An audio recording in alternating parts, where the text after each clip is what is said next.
Hi, I'm Anna Trent Moore, and we're here this evening at the Honolulu Academy of Arts to show Bud Browne's Surfing the 50s. It's a film about surfing the 50s in Hawaii and California, some of Australia, and tonight we have some special guests who are in the film and here to share with us what that magical time was like.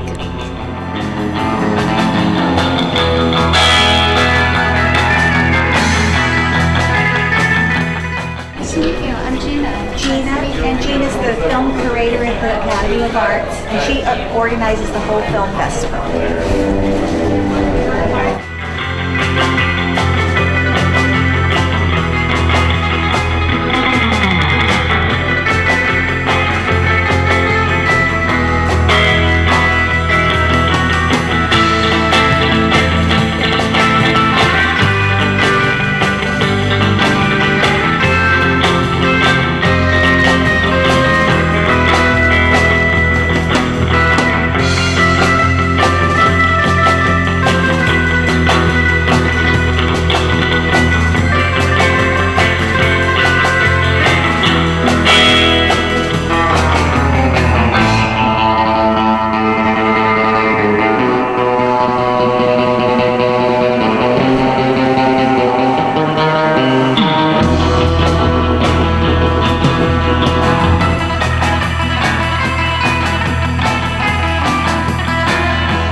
She's a teacher and a filmmaker. She made the film Wake Unto Blue, which is a really beautiful film that we showed here last year at our closing night. And she's the author of Increments of Fear. And so please welcome Anna Trent Moore, my friend. Thank you, Gina. It is an honor to be here this evening. It dawned on me suddenly, before we entered the room, that I have not seen this film since the last time I was with Bud at an event. So tonight it's going to be very special because in a way it's like revisiting a time with Bud. But to quote a very dear friend, and I hope I get this right, the difference between a friend and an acquaintance is this. You know, an acquaintance comes to you and he says, let's go. And you answer to him, where? A friend comes to you and says, let's go. And you say, when? But this was Buddy. I would like to think that everyone you're going to see tonight in this film, or hear them say when, because that's how they were. And while it is a film that is a collage of films that Bud loved and put together for us to see for years to come, for me, they're almost like home movies. So surfing the 50s, enjoy yourself. Bud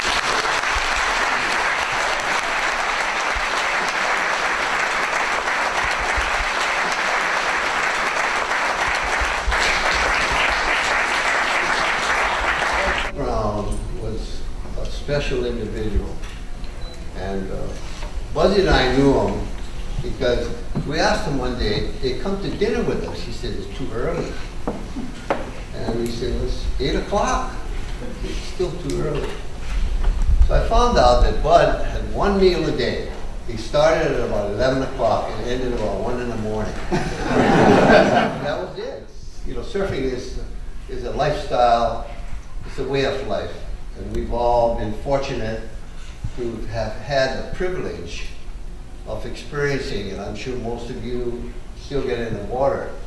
And you know, seeing some of these people in these movies, it was quite interesting, you know, having to look back and see some of the things that had taken place. And anyway, thank you so much for coming. Anna, thank you so much. I would like to just say something about Anna's dad, Buzzy Trent. He was one of my closest friends, and he and Kid Horn, another very good friend of mine, started my brother and I surfing back in 1944, and I owe Buzzy a lot, and mainly a lot of laughs. The guy was just tremendously humorous, and he took many wipeouts like a ping pong ball. You know?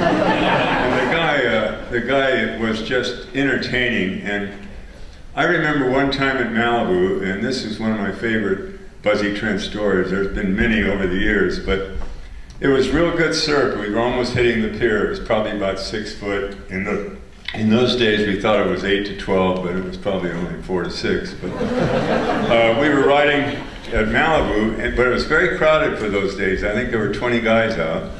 And Buzzy says, you know, there's this place up the coast that's just the best place. Buzzy, you know, the way he talks, there's this place up there on the coast, and it's really, really good. He says, it's just outstanding. He says, you've got to see it. He says, we ought to all go in and go up to this place, you know. So he gets the whole crowd, nobody's on the lineup anymore, and we all jump in our cars and we follow Buzzy up to this place.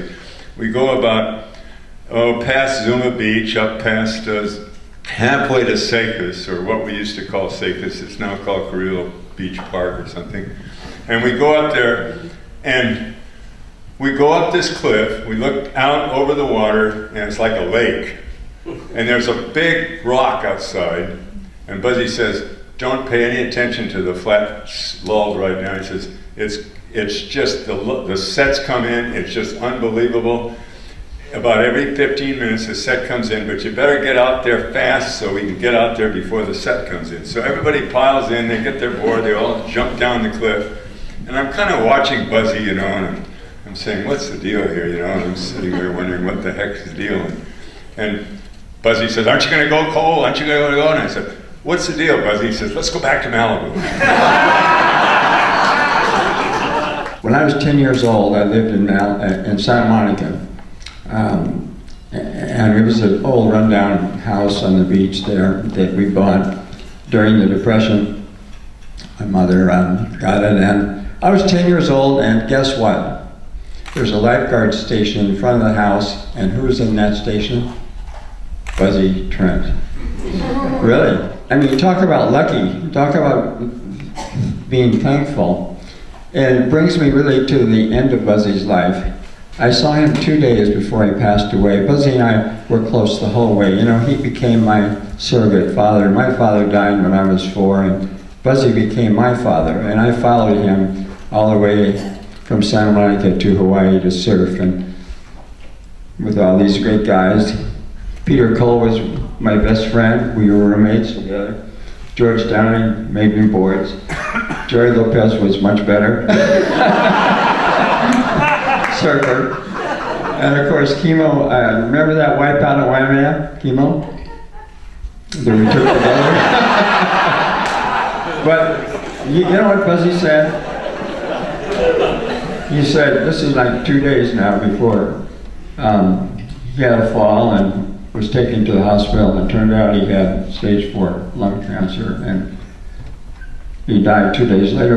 But he said to me 2 days before he passed away, Ricky, be grateful.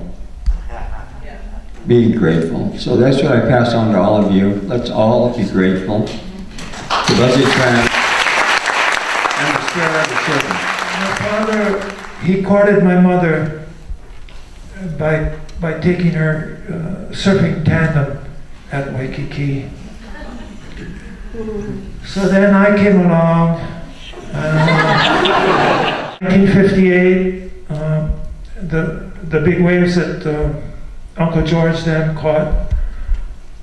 Paul Guevara and I got in on it on the second day.